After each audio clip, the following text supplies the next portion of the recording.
Hello friends and good day. This is Fred with Wentworth CCTV of New England, and we are coming at you today with another subscriber requested video. This one is on a quality IP phone that could be used in a small to medium sized business. Okay, IP phones obviously plug into the internet. You don't need a phone line from a service provider. Everything's done through the internet. It is a little bit tricky to set up. Okay, so we're going to cover this phone. We're also going to show you how to set up a VoIP trunk, a VoIP account, and easily connect this guy to make calls and receive calls. It's a 5-minute process. It's not difficult once you know what you're doing, and we're going to cover everything right now.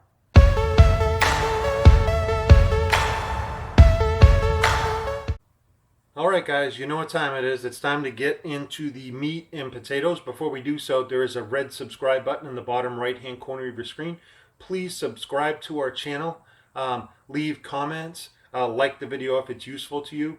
And those comments, again, are how we come up with content for our videos. This is from a subscriber. They want to hook up an IP phone, so we're showing them how to hook it up. So yeah, when you open this guy from its box, you're going to find the main phone. There is a link in the description of this video on how to order these guys. But in the box, you're going to find a headset. You're going to find a 5-volt power supply. If you have a PoE switch, there's a link above for a video on PoE switches.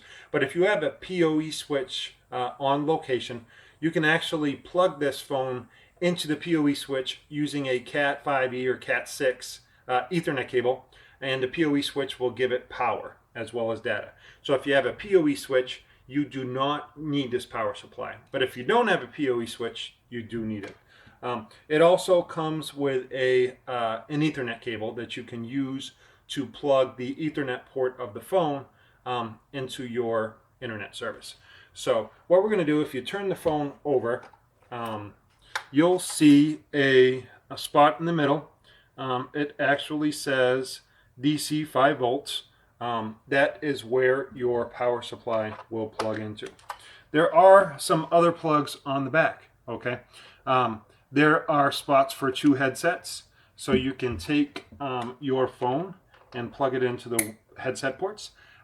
There's also 2 Ethernet jacks for that Cat 5e or Cat 6 Ethernet cable. One says PC and one says LAN. The LAN port now will have to plug into your modem or router. That has to plug into active internet.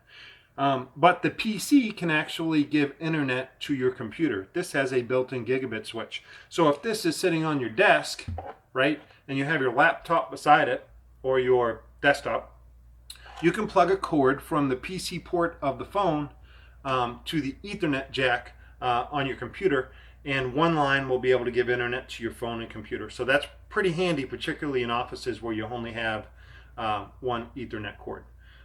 So what I'm going to do is I'm going to plug this in. I'm going to plug the Ethernet cable into our router and fire up this phone, and we'll pick up the video from that point. All right, we have the phone hooked up. One thing I did fail to mention in the previous clip, when you set up the phone, you will want to plug the Ethernet cable from the Ethernet port of the phone into your modem or router before you plug in the phone, because during the boot up process, it's going to need that internet connection, okay? Once it's plugged in, you'll see there's a Ethernet port indicator right there. All you're going to do is hit the middle button here, the menu button. It will bring you to status, select status, and then hit the middle button again for network status, and it will give you the IP address of the phone on your network, 192.168.0.22. That is what we are going to use in a browser to pull up the phone interface and to configure it to use a VoIP service to make calls in and out. So we'll go ahead and do that now. All right, kids, so we have typed the IP address of the phone that we got from the phone in the browser settings. As you can see, 192.168.0.22. that will bring us to the login interface of the Grandstream phone. The default username and password, both of them are admin, ADMIN, lowercase, no capitals, just like this. Admin. Okay. Once you log in, you'll see that there are no accounts set up. Okay. We have no user account set up. It's not hooked up to any VoIP trunk or cloud-based gateway. So we have to do that.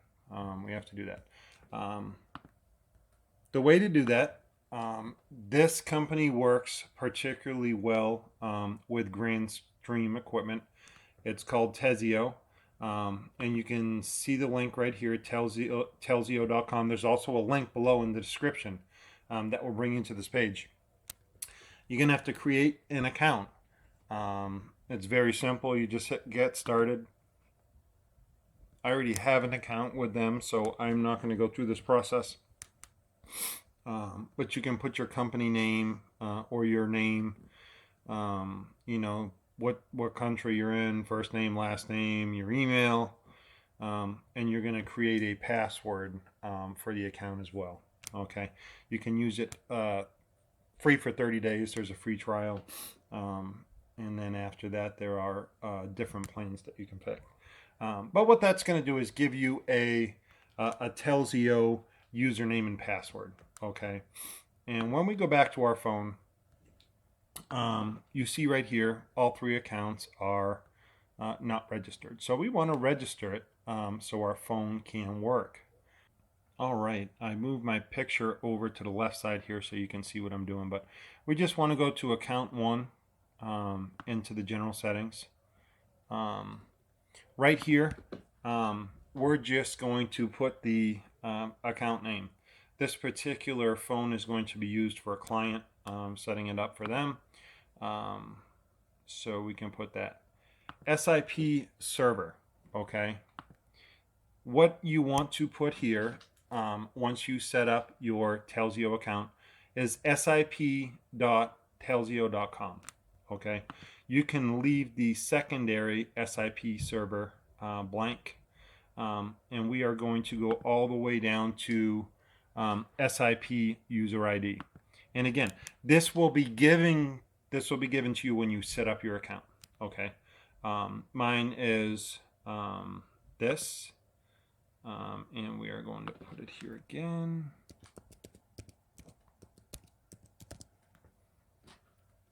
Your username, as it will tell you here, has to be lowercase. Okay, there can be no capitals in your username when you enter it into the phone.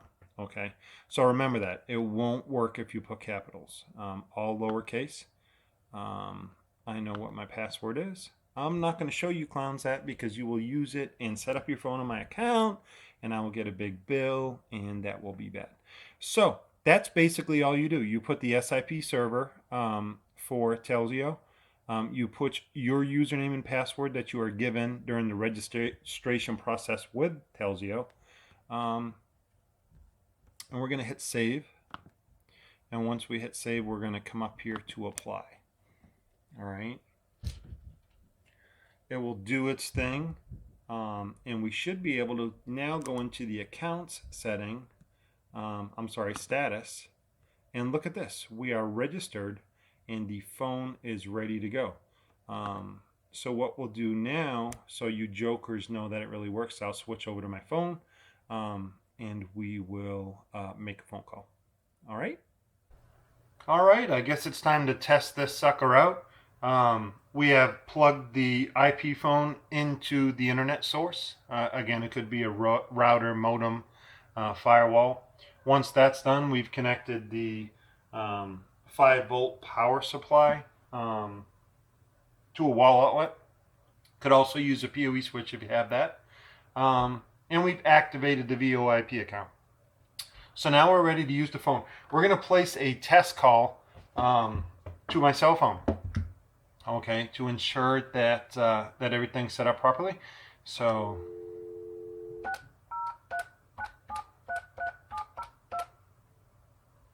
see if the sucker works.